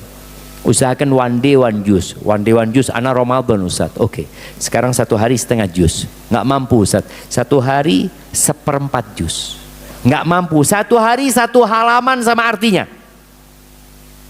Nggak apa-apa. Tapi rutin gitu loh. Jangan sampai hari berlalu, matahari tenggelam, fajar terbit, kita belum baca Quran. Dan terus berdoa membaca ya muqallibal qulub tsabbit qalbi ala dinik, ya musarrifal qulub sarrif qulubana ala ta'atik. Masya Allah. Ustaz, terkait transparansi keuangan, sejauh mana suami dan istri harus saling terbuka mengenai aset atau simpanan pribadi menurut pandangan Islam? Nggak ada. Artinya hartanya istri milik istri, hartanya suami milik suami. Hah? Ini yang jadi masalah. Jadi ini lebih parah daripada feminisme aja. Kalau feminisme masih hartanya istri, istri hartanya suami, suami. Kalau ini enggak, hartanya suami milik istri. Cuma di harta suami ada haknya istri. Betul. Dia punya kewajiban memberikan nafkah kepada istrinya. Sedangkan di hartanya istri tidak ada hak suami. Nggak ada, itu miliknya istri. Kalau bicara keterbukaan dalam masalah keuangan ini, ya kembali kepada maslahat sebenarnya. Maslahat. Kemarin Ana dapat WA dari seorang perempuan. Dia itu ceritanya jual skincare ini dan itu, kemudian bermasalah. Dia buka usaha lain, bangkrut. Akhirnya uang skincare ketarik ke sana, kata dia akhirnya punya utang 30 juta dan dia mau dilaporkan ke kepolisian dan suaminya nggak tahu. Kalau dia ngomong sama suami, takut ribut, berantem, diceraikan sama suami. Di sini perempuan perlu bermusyawarah sejak awal seharusnya. Jangan karena ambisi dunia akhirnya dia lupa kalau dia posisinya istri, dia punya suami yang bisa diajak sharing. Dari sejak awal umpamanya, aku kepingin usaha ini gimana? Karena sebenarnya dia nggak punya kewajiban memberikan nafkah, suami yang punya kewajiban. Tapi kadang-kala perempuan berambisi dunia, kurang qanaah. Kenapa banyak perempuan yang akhirnya bekerja di luar negeri, ngurusin anaknya orang, anaknya sendiri tidak diurusin. Sedih kita jamaah. Cuma status dia pekerja, bukan ibu rumah tangga. Dulu dia ibu rumah tangga, anaknya akhirnya ya Allah, kesian anak-anak itu kalau tumbuh besar tanpa ibu. Maka bicara transparansi, hendaklah melihat kepada maslahat. Kalau perlu ngomong sama suami, umpamanya, aku alhamdulillah aku mau beli tanah, aku punya rezeki ini itu. Mungkin suaminya punya pandangan, itu termasuk penghormatan kepada suami. Tapi tidak harus tahu berapa uangnya suami. Karena suami punya kewajiban memberikan nafkah kepada orang tuanya, kepada mungkin saudara-saudara dia yang tidak mampu. Istri pun mungkin tadi dia mau ngasih orang tuanya, nggak harus suaminya tahu. Hadza wallahu a'lam bissawab. Nikah dengan sepupu yang ditolak oleh keluarga karena bukan kebiasaan masyarakat dari dulu. Ini kesimpulan pertanyaan. Allah jamaah, kita lihat jamaah. Sengaja, tapi alhamdulillah makasih banyak buat yang bertanya ini, karena dia kasih kesimpulan sehingga ustadznya nggak perlu baca semua. Intinya solusinya apa? Sampai sekarang masih seperti itu. Sampai sekarang belum diterima. Kalau nikah sama sepupu itu di mana? Di Bukit Tinggi atau di Sumbar secara keseluruhan? Sumbar. Itu karena dari kecil dianggap saudara. Jadi kesalahannya sebenarnya perlu diperbaiki. Apa yang perlu diperbaiki sekarang? Jadi kita mumpung ngaji bareng-bareng ya. Kita sekarang belajar, mak-mak sudah belajar, sehingga tolong yang namanya saudara sepupu itu bukan saudara sekandung. Mereka bukan mahram atau muhrim orang-orang nyebutnya. Mereka bukan mahram. Jadi tatkala ini dianggap mahram, maka muncullah tradisi tadi, nggak boleh nikah. Itu saudaramu. Gimana kau nikah sama adikmu? Gimana kau nikah sama kakakmu? Karena dianggap selama ini sebagai saudara. Tidak, mereka bukan mahram. Maka kalau kita sejak sekarang ini sudah mulai memperbaiki paradigma yang ada di masyarakat tadi, dengan cara kita memberitahu itu bukan saudaramu, itu bukan mahrammu. Sehingga nanti ketika mereka akan nikah, mereka tahu memang ini bukan mahramku. Kalau perempuan dia harus pakai kerudung di depan sepupunya. Yang sepupu juga nggak boleh berduaan dengan sepupunya yang perempuan, karena bukan saudara. Ini dalam rangka memperbaiki. Lalu bagaimana solusi ketika dua orang ini sudah mau menikah dan orang tuanya tidak mau menikahkan? Wallahu a'lam ya, mungkin bisa berangkat ke MUI untuk meminta arahan supaya orang tuanya dikasih pencerahan bahwasanya ini dalam pandangan agama nggak apa-apa. Nabi Muhammad SAW beliau menikahkan Ali dengan siapa? Dengan Fatimah. Padahal Ali ini sepupunya Nabi SAW, menikah dengan anaknya Nabi Muhammad SAW. Itu anaknya sepupu. Sepupu menikah dengan anaknya sepupu. Dan nggak ada masalah. Karena memang dalam agama kita tidak masuk yang diharamkan menikah dengan mereka. Hanya tradisi dan budaya yang perlu diperbaiki. Terus bagaimana Ustaz? Umpamanya kalau sudah nggak disetujui, sudah berusaha, ya jangan maksa. Karena dikhawatirkan nanti silaturahim malah terputus. Dari pihak bapak nggak mendukung, dari pihak saudara bapak tidak mendukung. Akhirnya bermasalah nanti ke depannya. Walaupun secara hukum agama boleh, tapi kan memang dua orang nggak harus menikah dengan sepupu. Kita boleh menikah dengan siapapun di muka bumi ini yang bukan mahram. Ini demi menjaga keharmonisan dan silaturahim. Kalau akhirnya mereka menikah, ya mereka harus menikah lewat pengadilan. Karena biasanya walinya tidak mau menikahkan. Solusinya berangkat ke pengadilan. Di pengadilan itu ada belangko namanya wali adl.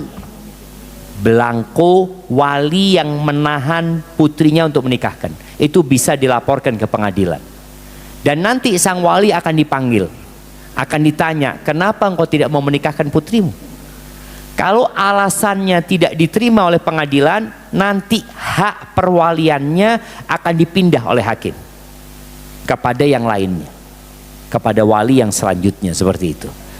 Jadi kalau memang tetap mau menikah, harus berangkat ke pengadilan untuk mendapatkan wali dalam pernikahan tersebut. Ini pertanyaannya, apabila ada orang yang terkena musibah, mungkin kena ain, apakah mata-mata yang melihat akan mendapatkan dosa pula? Penjelasan tentang ibu rumah tangga yang tidak bekerja. Ini berarti dua pertanyaan. Jadi kalau bicara dosa, kita itu kalau melihat sesuatu yang menakjubkan, diperintahkan oleh Nabi SAW untuk mendoakan berkah. Barakallahu lak, Allahumma barik.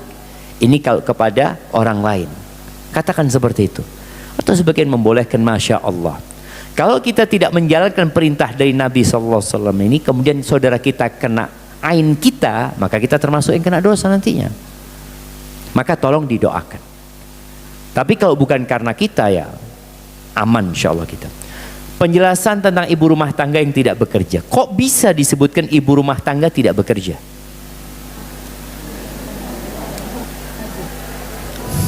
Kaum feminisme menganggap ibu rumah tangga itu tidak bekerja. Maksudnya tidak produktif, tidak menghasilkan uang, dia hidup di bawah kekuasaannya laki-laki, dia hanya mendapatkan nafkah dari laki-laki. Dia pikir itu sebuah kehinaan dan kerendahan. Padahal ibu rumah tangga itu bekerja 24 jam.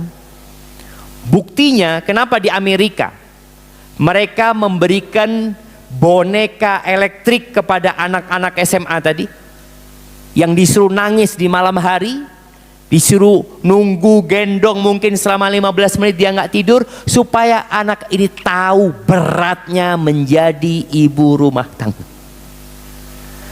Tapi ternyata pola pikirnya dirubah supaya anak itu nggak mau jadi ibu rumah tangga. Jadi apa? Ya, jadi pegawai. Terus siapa yang mau jadi ibu rumah tangga? Siapa? Nggak ada. Ditakut-takutin anak itu. Jadi memang ibu rumah tangga ini berat. Maka tugas suami berat. Jadi jangan dipikir laki-laki itu bebas hidupnya. Ada sebuah pemikiran, wanita itu terkungkung dan laki-laki itu bebas. Setelah feminisme ini muncul, akhirnya banyak kaum wanita yang bekerja. Dan bekerjanya wanita ya macam-macam, ada yang enak, ada yang tidak enak. Apakah wanita yang bekerja lalu merasa bebas? Tidak. Dia sadar ternyata laki-laki selama ini tidak bebas. Dia bekerja sebagai pegawai. Dia disuruh-suruh sama atasannya. Kalau dia sebagai supir truk, dia harus mengantarkan truk itu. Dia nggak bebas. Dia terikat dengan kontrak. Dan kontrak wanita ketika bekerja itu menunjukkan dia tidak bebas. Ada aturan, jamaah. Terima kasih. Jadi sudah tidak menyimak ada dan kalau bicara menonton kita sampai bebas. Kita akhir. semua Semoga kita semua budaknya mendapat Allah Azza wa pembelajaran Jalla. dari ceramah Dan yang ada kita aturan dengarkan. yang harus ditetapkan. Barakallahu fikum. Kapan mau bebas menikmatin hidup? Di surga Allah Subhanahu wa taala. Baru bebas.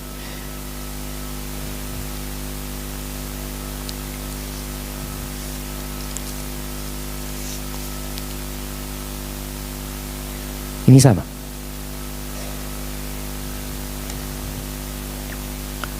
Assalamualaikum Ustaz. Izinkan ana bertanya terkait poligami. Kebetulan saya adalah pelaku poligami.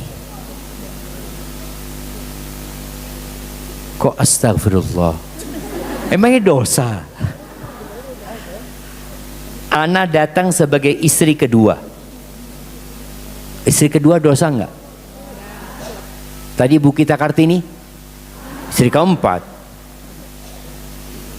Ana datang sebagai istri kedua. Yang ingin saya tanyakan, bagaimana saya harus bersikap ketika istri pertama masih suka marah-marah, padahal sebelumnya kami berdua sudah sempat berbaikan. Bahkan dari awal pun beliau yang meminta ana untuk jadi istri kedua suaminya. Alhamdulillah ana sekarang dalam kondisi hamil. Barakallahu fiik. Wa barakallahu fiik. Ada banyak yang istri kedua di sini? Ya. Istri kedua, istri ketiga, istri keempat harus memahami kondisi istri pertama. Lingkungannya tidak mendukung. Dia ketika rela sama poligami, bahkan dia memilih anti sebagai istri suaminya dia yang kedua. Ketahuilah dia sudah baik, tapi setan-setan poligami ini banyak. Boleh jadi istri pertama dikomporin sama orang-orang yang tidak bertanggung jawab. Kok mau kau? Kamu kurang apa? Akhirnya muncul marah lagi. Ini setan yang bentuknya manusia. Ada setan sendiri yang selalu berbisik, suamimu lebih cinta sama istri kedua, suamimu ini, suamimu ini. Terus yang menyebabkan dia akhirnya berontak. dukungan dari lingkungan tidak ada, pikiran-pikiran dia menjadi buruk karena bisikan setan, akhirnya dia marah-marah lagi.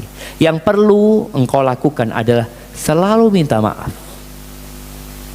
Minta maaf aku, terus minta maaf. Sehingga ketika engkau bersabar menghadapi orang yang marah dengan kesabaran, lama-kelamaan marahnya itu akan turun. Karena orang yang marah itu akan capek sendiri. Tapi kalau engkau mau bela diri, mengatakan, loh bukan aku loh yang mau jadi istri kedua, kamu yang datang kepada aku. Wah, tambah panas jadinya jemaah. Enggak, yang ada minta maaf dan sampaikan aku berusaha untuk menjadi lebih baik ya. Kemudian sampaikan kepada suamimu, kalau waktunya dia bermalam di tempatmu, katakan, udah bang kau bermalam di tempat sana, supaya tahu bahwasanya engkau peduli sama dia. Karena memang kadangkala kondisi istri pertama itu kesian jemaah. Kesiannya tadi karena lingkungan yang tidak mendukung. Dan istri kedua juga kesian. Kenapa kesian? Karena dianggap pelakor. Dianggap pelakor sama orang-orang. Dianggap emangnya nggak ada laki-laki lain. Kok mau-maunya engkau sama suami orang? Padahal mbah-mbah kita dulu, itu tadi yang istrinya 4, nggak ada masalah. Tapi gara-gara gerakan feminisme ini yang begitu masifnya, sehingga poligami dianggap sesuatu yang tabu. Tapi kalau berzina selama tidak dilaporkan, ya aman saja. Na'udzubillah min dzalik. Baik. Yang mana? Tadi sama kan?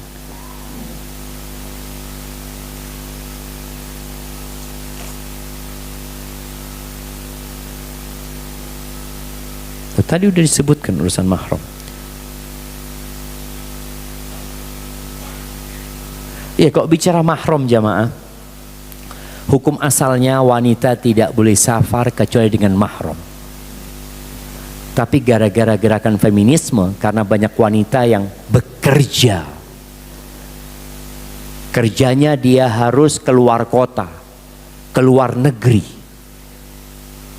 karena tuntutan kesetaraan tadi harus sama-sama.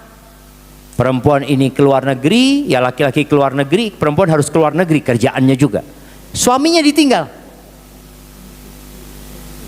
Tugas dia sebagai seorang ibu, tugas dia sebagai seorang istri, dia abaikan. Dia harus meninggalkan negerinya tanpa mahram. Ya tetap hukumnya nggak boleh. Walaupun mungkin ada pendapatkan Ustaz yang membolehkan perempuan safar tanpa mahram asalkan ada keamanan ini dan itu.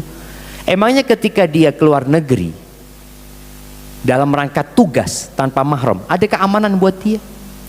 Ana membaca sebuah tulisan seorang yang dulu feminisme kemudian dia tobat. Perempuan, dia mengatakan, ternyata seorang perempuan itu ketika dia mengikuti feminisme, dia semakin diperbudak. Mana kebebasan dia? Dia keluar negeri harus bekerja, capek, diatur oleh bos dan atasannya. Sampai rumah dia harus ngurusin sebagai seorang ibu, sebagai seorang istri, ngurusin suami, ngurusin anaknya.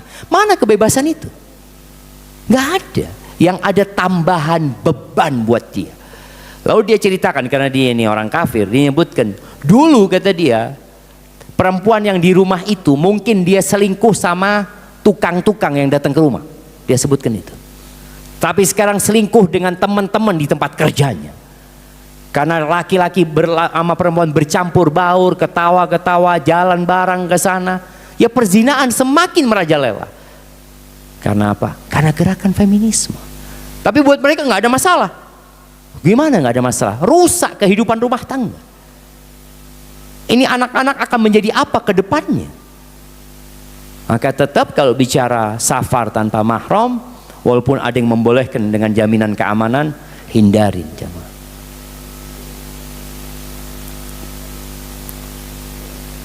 Izin bertanya Ustaz, dalam usia yang sudah 50 tahun, ilmu agama masih terbatas. Bagaimana cara belajar agama yang bijak? Karena banyak yang belum dipahami, seperti tauhid, akidah, fikih, dan lain sebagainya. Jadi yang pertama harus dipelajari ketika sadar bahwa kita terlambat mempelajari agama, pelajarilah ilmu-ilmu yang wajib dulu. Apa yang wajib? Pelajari rukun Islam, pelajari tentang 2 kalimat syahadat, kemudian baru pindah ke sholat, kemudian pindah ke puasa, zakat. Kalau engkau punya kewajiban zakat, belajarlah zakat. Kalau engkau punya kewajiban berangkat haji, belajarlah tentang haji. Kemudian kalau engkau sebagai seorang ibu, belajarlah bagaimana menjadi seorang ibu, menjadi seorang istri. Kemudian pelajari rukun iman secara mendalam. Kemudian nanti tingkatan agama yang paling tinggi namanya ihsan. Dan untuk mempelajari semua itu, kitab yang paling mudah adalah Al-Quran. Al-Quran. Jadi kalau bicara mempelajari akidah, ya Al-Quran. Mempelajari fikih, ya Al-Quran. Nanti dikembangkan dengan hadis-hadis Rasul Sallallahu Alaihi Wasallam. Tapi tetap kitab utama untuk mempelajari tauhid dan akidah adalah Al-Quran. Maka baca Al-Quran dengan terjemahan, dengan tafsirnya, kemudian baca hadis-hadis Nabi Sallallahu Alaihi Wasallam. Saya punya kakak perempuan yang rumah tangganya sering cekcok dengan suaminya. Terakhir dia tinggal bersama di bulan Agustus tahun lalu. Sampai sekarang sudah pisah rumah. Dia tidak menjatuhkan talak, namun nafkahnya tidak lagi diberikan. Namun kewajiban terhadap anak-anak masih dipenuhi, seperti uang sekolah dan lain-lain. Namun pada istrinya hanya didiamkan saja. Bagaimana hukumnya Ustadz? Apakah itu secara langsung telah jatuh talak atau bagaimana? Kalau seandainya berdamai kembali, bagaimana tahapannya Ustadz? Sekian, terima kasih. Nah, ahibati fillah, ana izin minum dulu.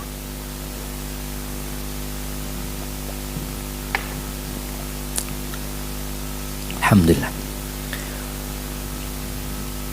Kenapa terjadi percekcokan? Perlu dicari tahu sebabnya. Banyak percekcokan gara-gara suami memang tidak pernah belajar menjadi suami, tidak memahami dan memaklumi kekurangan istri. Istri juga tidak memahami dan memaklumi kekurangan suaminya. Akhirnya nggak ketemu. Yang satu mau di atas, yang satu maunya suami turun ke. Nggak bisa, harus di tengah ketemu nanti dia. Tapi kalau posisinya sekarang mereka pisah rumah, memang kalau pisah rumah, sang suami nggak wajib memberikan nafkah kepada istrinya. Kalau sang istri yang pulang ke tempat orang tuanya umpamanya, maka sang suami nggak punya kewajiban memberikan nafkah kepada istri. Tapi dia wajib memberikan nafkah kepada anak-anaknya. Karena nafkah diberikan sebagai bentuk, bukan imbalan ya, sebagai bentuk penghormatan dan penghargaan karena istri melayani suami. Ini suami udah nggak melayani, ini istri udah nggak melayani suami. Terus ini dari bulan Agustus tahun lalu. Apakah otomatis jatuh talak? Tidak. Ketika sang suami mendiamkan, berarti sang suami masih ingin rumah tangganya baikan. Dia nggak ingin bercerai. Tapi dia berharap mungkin istrinya berubah. Kalau memang masalah di istrinya atau suaminya berubah. Bagaimana tahapan untuk berdamai? Allah Azza wa Jalla mengatakan, "Fa in khiftum shiqaqa bainihima fab'athu hakaman min ahlihi wa hakaman min ahliha." Kalau kalian khawatir percekcokan yang terjadi itu nggak ada ketemunya, terus, maka utuslah seorang yang bijak, yang mengerti dari keluarga laki-laki dan dari keluarga perempuan untuk ketemu mereka, mempertanyakan gimana. Ini sudah pisah rumah sejak bulan Agustus. Mereka tanya, oh iya masalahnya ini itu. Apa mungkin kita bisa perbaiki? Boleh jadi pihak perempuan merasa suaminya yang salah, pihak suami merasa istrinya yang salah. Nanti utusan ini bermusyawarah. Kalau dikatakan, oh nggak bisa ketemu, udah cerai, urus perceraian, nggak ada masalah. Tapi kalau mereka, oh nggak, masih bisa diperbaikin. Kalau masalahnya hanya itu, insya Allah bisa diperbaikin. Ya sudah. Nanti bagaimana utusan ini berbicara dengan yang laki-laki, berbicara dengan yang perempuan.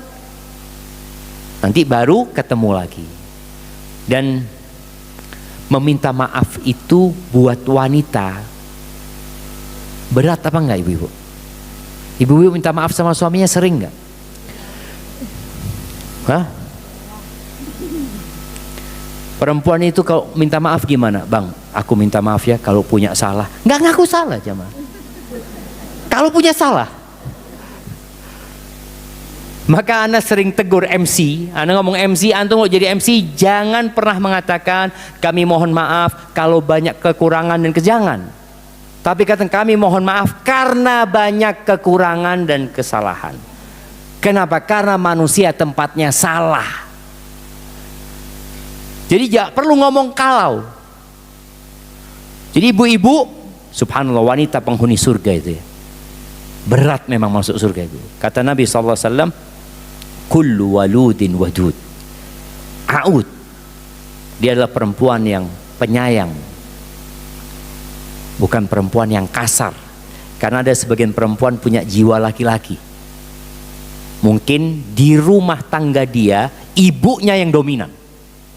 Kemudian ketika dia menikah, dia ingin nguasain rumah tangga suaminya. Tapi perempuan yang penyayang, yang menghargai suaminya, walud, dia mau punya anak banyak. Kemudian out, suka kembali kepada suaminya.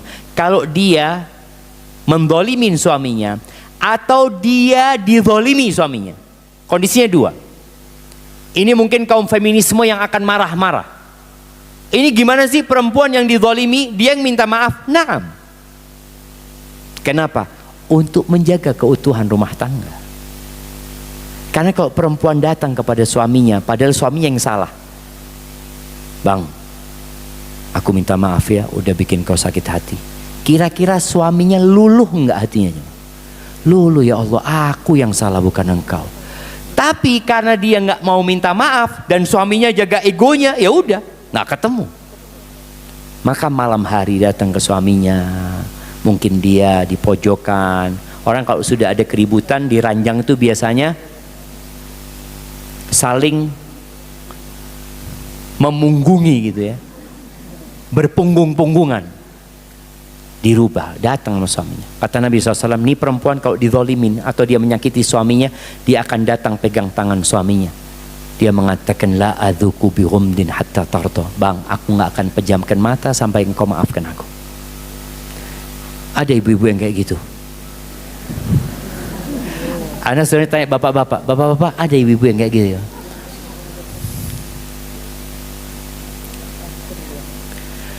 Bagaimana langkah kita kepada anak laki-laki yang mau masuk pesantren? Sementara sekarang banyak kasus LGBT. Tolong masukannya Ustadz, karena Ana merasa was-was dengan banyak kejadian sekarang. Emangnya kejadian LGBT itu hanya di pesantren? Di SMP, di SMA yang umum itu cuma tidak dipublish. Kalau pesantren langsung jadi berita nasional. Jamaah LGBT ini terjadi di mana-mana. Apalagi sejak peran laki-laki itu mulai dikesampingkan dengan munculnya feminisme tadi. Kaum laki-laki, aku mau nikah jadi apa? Aku nggak jadi pemimpin. Akhirnya yang perempuan sama perempuan, yang laki-laki sama laki-laki. Maka yang perlu kita tanamkan kepada diri anak-anak kita adalah bagaimana dia menjaga fitrahnya. Bagaimana menumbuhkan diri dia bahwasanya, nah engkau seorang laki-laki, engkau harus kuat. Dan ada penyakit namanya LGBT. Anak pernah di pesantren. Ada satu dari banyak orang itu yang kadang-kala kalau malam itu datang ke kasurnya temennya. Ya dilaporkan, sampaikan kepada anak kita. Kalau ada perlakuan seperti ini, apa yang harus engkau lakukan? Jadi dididik anak kita. Tanda-tanda ada orang yang nggak benar itu. Kalau umpamanya dia tidur, tahu-tahu ada yang nyium dia. Oh, ini bermasalah nih. Dia bagaimana melaporkan kepada orang tuanya atau kepada gurunya. Sehingga anak-anak yang bermasalah itu segera dikeluarkan dari pesantren. Jadi itu yang perlu dilakukan orang tua.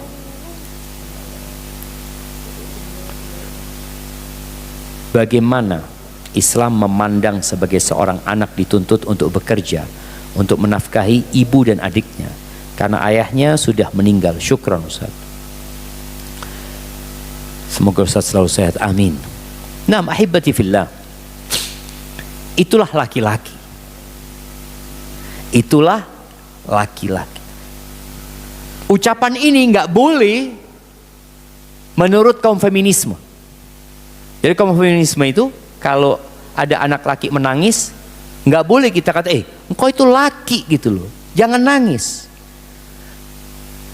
Padahal ucapan ini sebenarnya menghargai perempuan. Kalau perempuan nangis, wajar, lumrah, karena dia lebih mengutamakan perasaannya. Tapi engkau laki-laki, ini kata-kata ditentang oleh kaum feminisme. Karena bias gender, nggak boleh kayak gitu.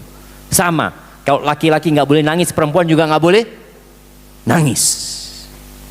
Allahu Akbar, kesian mereka jawab. Tapi laki-laki punya tanggung jawab yang lebih. Kenapa dia dapat warisan lebih? Karena tanggung jawab dia lebih. Kenapa dia boleh keluar rumah? Karena memang tugas dia kerja untuk mencari nafkah. Nabi SAW mengatakan ketika melihat seorang pemuda yang kerja keras, kalau dia ini keluar rumah bekerja dalam rangka memberikan nafkah kepada kedua orang tua yang sudah sepuh, fahuwa fi sabilillah, dia di jalan Allah walaupun mencari dunia, tapi niatnya untuk memberikan nafkah kepada kedua orang tuanya atau memberikan nafkah kepada anak-anaknya yang masih kecil, fahuwa fi sabilillah. Atau dia mencukupi dirinya sendiri, fahuwa fi sabilillah. Kalau dia bekerja dalam rangka pamer, ria, berbangga-banggaan, baru dia di jalan setan. Maka ini yang perlu ditanamkan kepada anak laki-laki kita, bahwasanya engkau adalah pemimpin, engkau punya tanggung jawab yang berat. Sehingga tatkala dia bekerja, kenapa tadi dibicarakan, apakah dia perlu transparansi tentang harta dia kepada istrinya? Nggak perlu.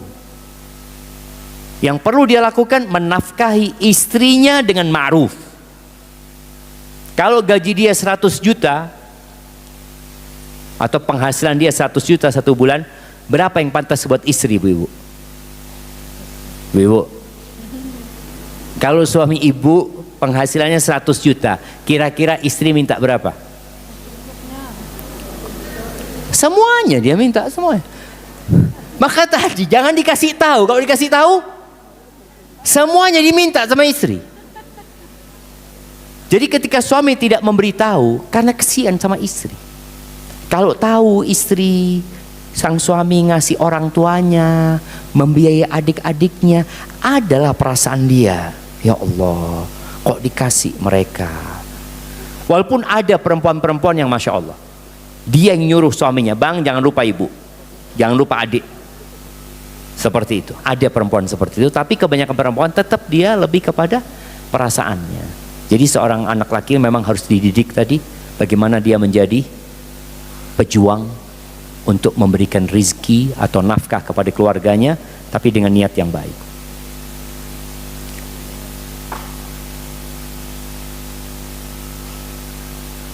Nah, ini mungkin pertanyaan terakhir jamaah ya.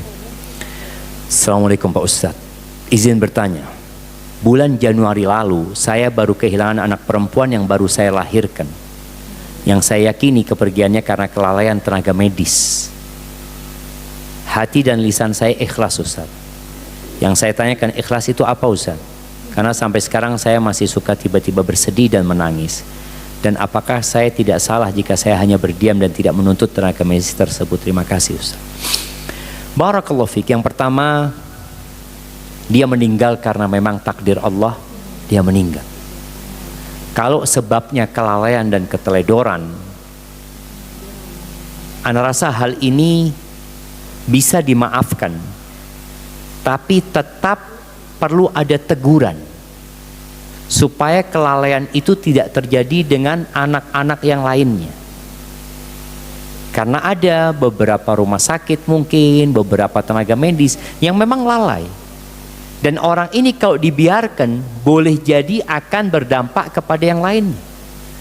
Jadi menuntutnya itu mungkin demi memperbaiki, kalaupun ingin menuntut.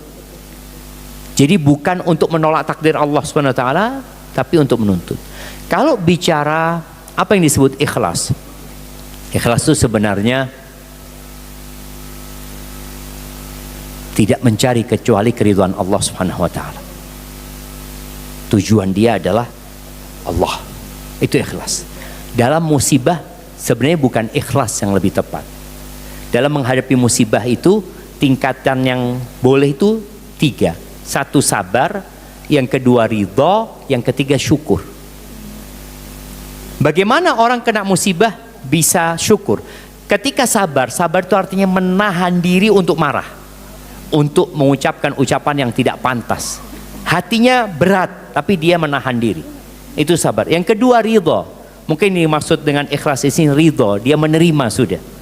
Walaupun kadang kala sedih, nggak masalah, tapi dia sudah mulai nyaman. Kadang kala ridha itu setelah sabar, proses sabar baru ridha. Tapi ada yang langsung ridha. Yang ketiga syukur. Kok bisa syukur?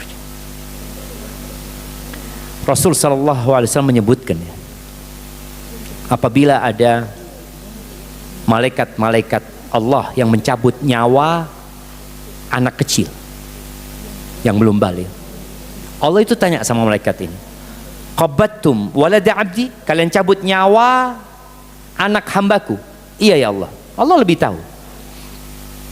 Qabattum thamrata fuadi, kalian cabut nyawa buah hatinya? Iya ya Allah, kata dia. Madza qala abdi, apa yang dikatakan hambaku?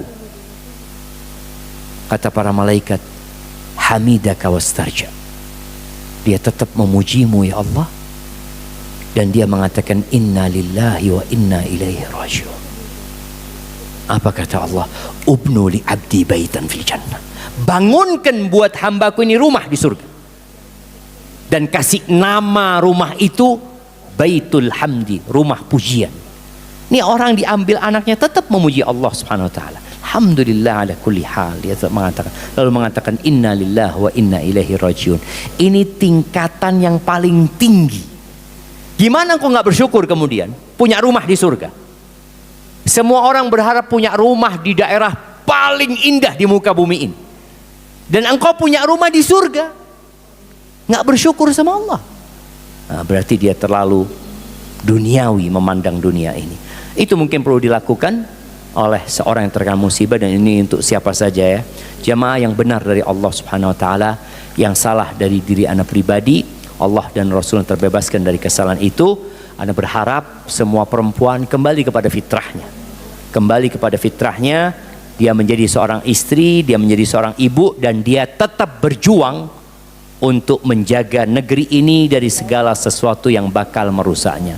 Wallahu a'lam bishawab. Subhanakallahumma wa bihamdika asyhadu an la ilaha illa anta astaghfiruka wa atubu ilaik. Wassalamualaikum warahmatullahi wabarakatuh.